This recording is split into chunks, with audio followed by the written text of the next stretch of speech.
Today, we measure life in minutes and hours. We look at clocks every day. On our phones, on our walls, on our computers. But thousands of years ago, people had no clocks. They did not know what an hour was. They only watched the sun. They followed the moon. So how did humans learn to capture time? And how can this story help you manage your own time better? Today, we explore the fascinating history of the clock. Chapter 1, The World Without Time. Imagine living in a world without clocks. No watches. No phone alarms. No numbers showing time. For thousands of years, this was normal.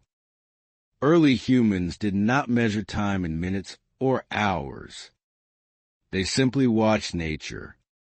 When the sun rose, the day began. When the sun reached high in the sky, it was the middle of the day. When the sun disappeared, the night began. Life followed the rhythm of the earth. Farmers woke up with the sunlight. They worked in the fields while the sky was bright. When darkness arrived, work stopped. Families gathered together. They shared food. They talked. They rested. There was no need to hurry. There were no strict schedules. Nature itself guided daily life. The seasons were also important. Spring meant planting crops. Summer meant caring for the fields. Autumn meant harvesting food. Winter was a time of rest. People understood time through cycles. The cycle of day and night. The cycle of the moon. The cycle of the seasons. The moon was especially helpful. Ancient people watched how it changed shape in the sky. A full moon, then a half moon, then a thin crescent. These changes helped people count the passing days. Early calendars were based on the moon, but this system was still very simple. People knew the general time of day: morning, afternoon, evening, but they did not know exact moments. No one said, "Meet me at 3:15. They simply said, "Meet me when the sun is high," or "Come when the sun begins to fall." Life moved at a slower rhythm. People focused more on activities than on precise time. Finish the work. Prepare the food. Care for the animals. Rest when the body felt tired.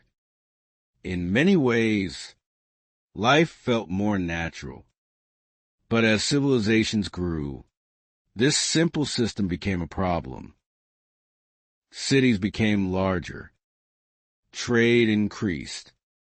Religious ceremonies needed exact schedules.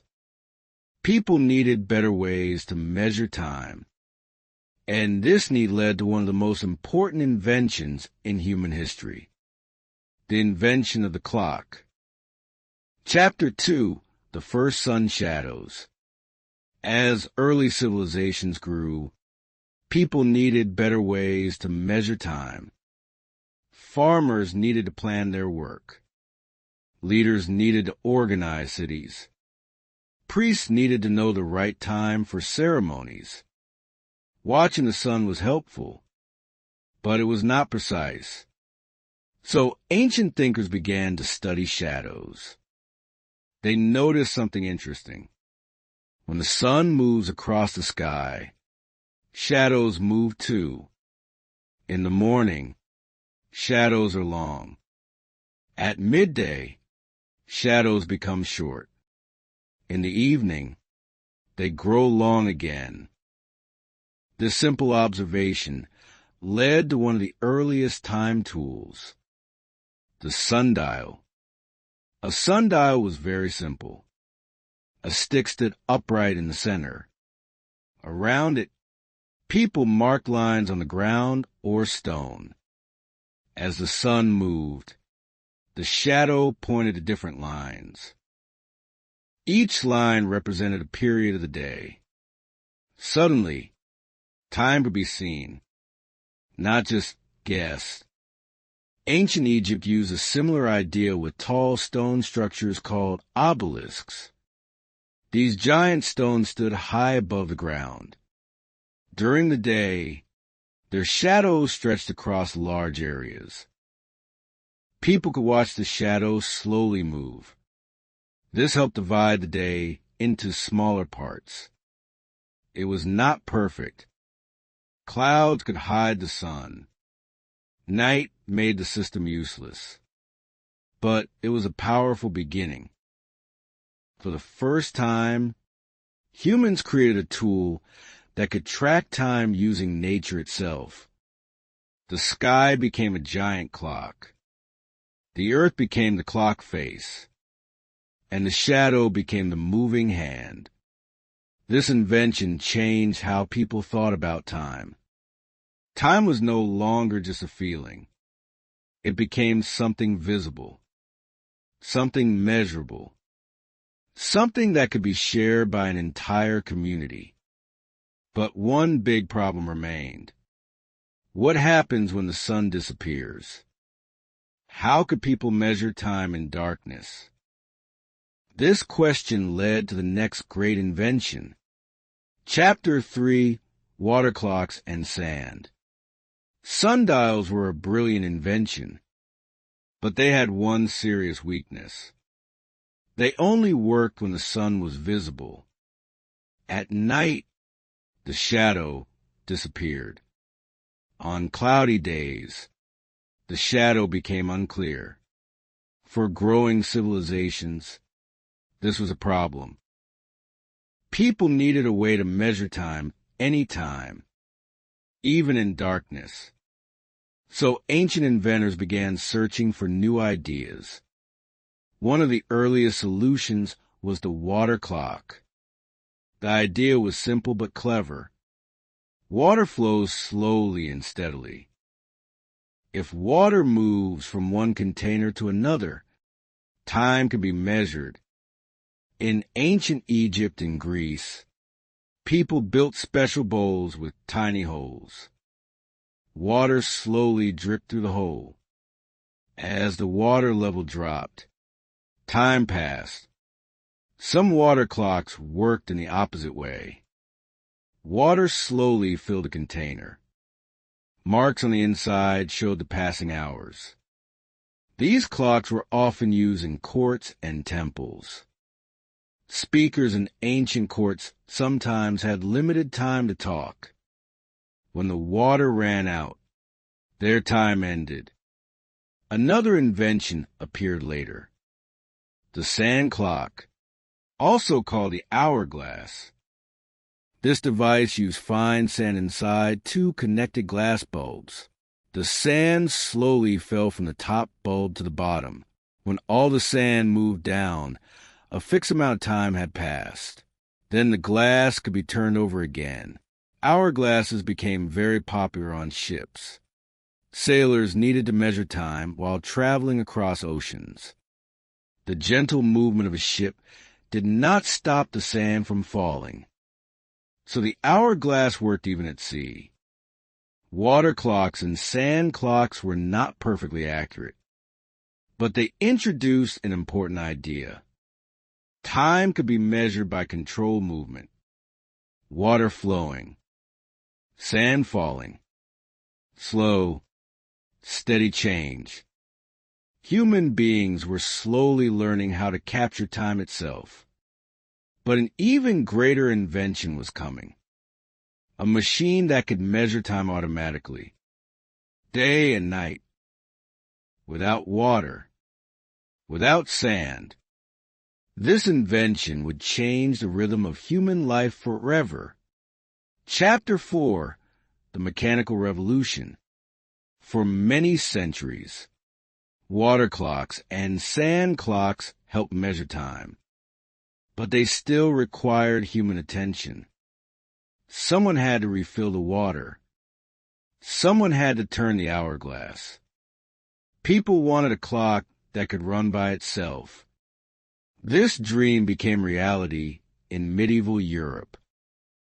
Around the 13th century, inventors began building mechanical clocks. These clocks use a system of gears, wheels, and weights. A heavy weight slowly moved downward. As it moved, it turned the gears. The gears controlled the movement of the clock hands. This created a steady rhythm. Tick, tick, tick. For the first time, a machine could measure time automatically. Many of the earliest mechanical clocks appeared in monasteries. Monks followed strict daily routines. They prayed several times each day and night. Accurate time helped them keep these schedules. Soon, mechanical clocks began appearing in towns and cities. Large clocks were placed in tall towers. People could hear bells ringing across the streets. Each bell signaled the passing hours. This changed daily life in an important way. Before mechanical clocks, people followed natural rhythms. Now communities followed shared schedules. Work began at certain hours. Markets opened at certain times. Meetings became more organized. The clock became the new guide of daily life. Mechanical clocks also became symbols of progress. Cities were proud to build large public clocks. They showed wealth, knowledge, and technological skill. Over time, these machines became more accurate. Clockmakers improved the gears. They improved the balance systems. They created smaller clocks for homes and individuals. Eventually, people began carrying time with them. Pocket watches appeared. Later, wristwatches followed. Humanity had entered a new age. Time was no longer controlled by nature alone. It was controlled by human invention. But another challenge soon appeared. As transportation improved, people traveled farther than ever before. And suddenly, different cities had different times. This created confusion across entire countries. The world needed a new solution. And that solution would reshape global time itself. Chapter 5, Trains and Time Zones.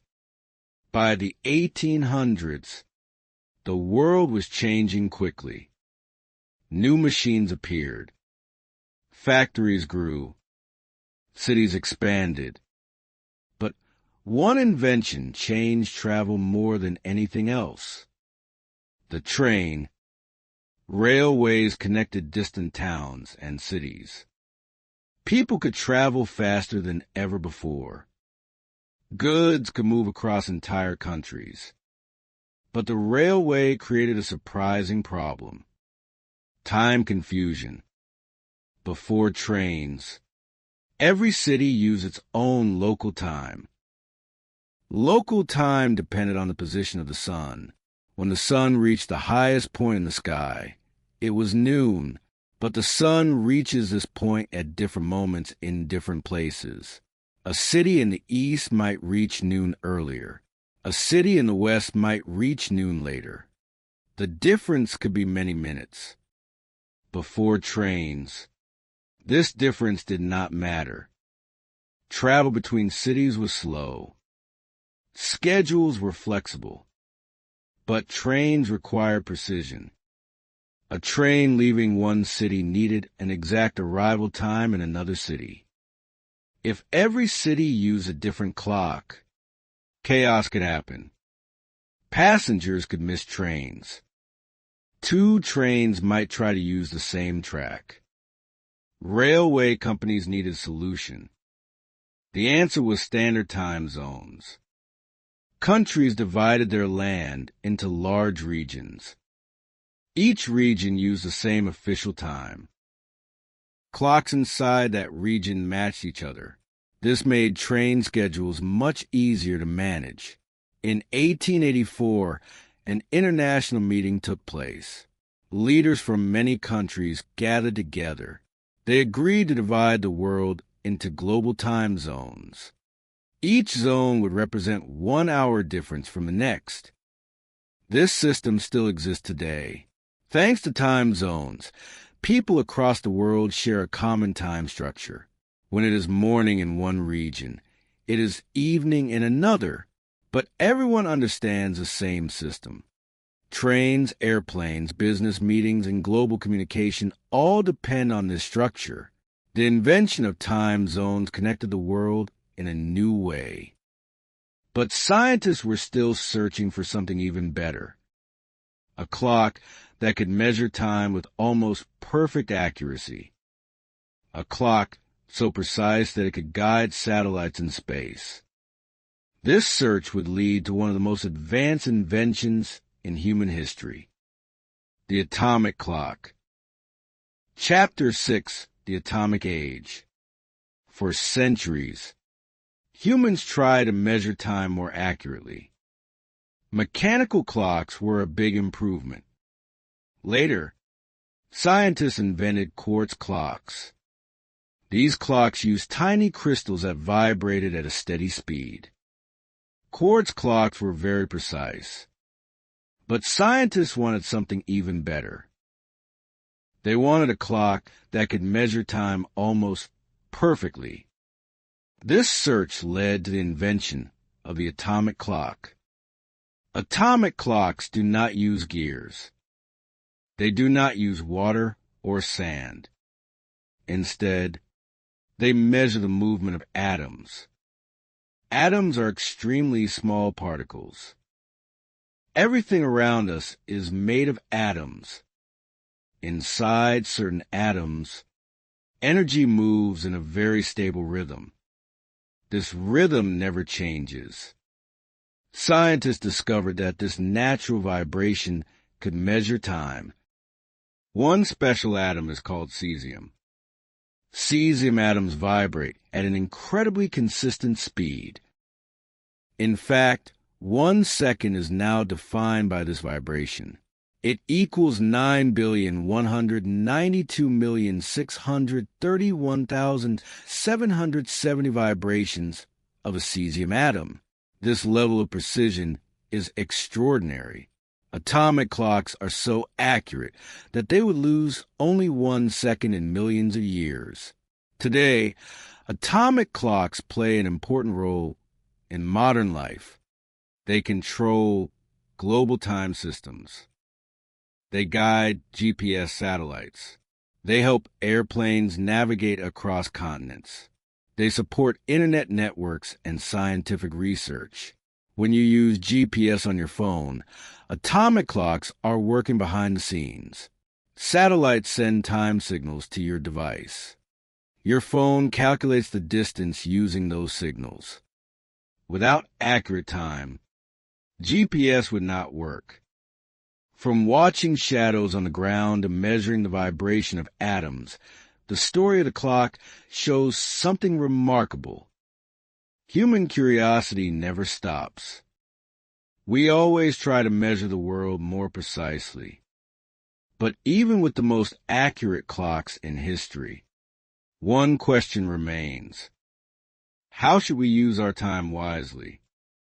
Because having perfect clocks does not guarantee a meaningful life. The real challenge is learning how to manage the time we are given. Chapter 7, The Time Blocking System. For thousands of years, humans tried to measure time. But measuring time is only the first step. The real challenge is using time wisely. Today, many people feel busy all day. They answer messages. They check social media. They jump from task to task. At the end of the day, they feel tired. But very little important work is finished. This happens because time is not organized. One simple system can solve this problem. It is called time blocking. Time blocking means dividing your day into clear sections. Each section has one specific purpose. Instead of reacting to distractions, you guide your time. Here is a simple version of the system. Step 1. Divide your day into 3 main blocks. Morning, afternoon, evening. Each block has a different type of activity. Step 2. Choose one important task for each block. Morning might be for deep work or study. Afternoon might be for meetings or communication. Evening might be for rest, exercise, or family time. Step 3. Focus on only one task during that block. Do not switch tasks. Do not multitask. Give your full attention to the activity. Step 4. Add short breaks between blocks. Your brain needs time to recover. A short walk or quiet moment can refresh your mind. This system is simple, but it creates powerful results. Instead of chasing time, you begin directing it. Instead of feeling overwhelmed, you feel organized. Time blocking turns time into a tool. And when you control your time, you control your life. Chapter 8. The True Value of Time. The history of the clock is a story about human curiosity. For thousands of years, people searched for better ways to measure time. They watched the shadows of the sun. They built water clocks. They created mechanical machines. Today, atomic clocks measure time with incredible precision. Humanity has learned how to measure time almost perfectly. But there is an important truth. Measuring time is easy. Using time wisely is much harder. Every person on Earth receives the same 24 hours each day. Rich or poor, young or old, everyone has the same amount of time. The difference is how people choose to use it. Some people spend their time reacting to distractions. They check messages all day. They move from task to task without clear purpose. At the end of the day, time disappears quietly. Other people treat time as a precious resource. They protect their attention. They plan their day. They focus on what truly matters. These small choices slowly shape their lives. The clock on the wall measures time, but it cannot decide how time should be used. That decision belongs to you. Each day is like a blank page. Each hour is a small piece of your life. Once an hour passes, it never returns. This is why understanding time is powerful. Not just the science of clocks, but the wisdom of time itself. When you respect time, life becomes clearer. Goals become possible. Learning becomes easier. And every day begins to feel meaningful. Because the true power of time is not in measuring it. The true power is in how you choose to live it.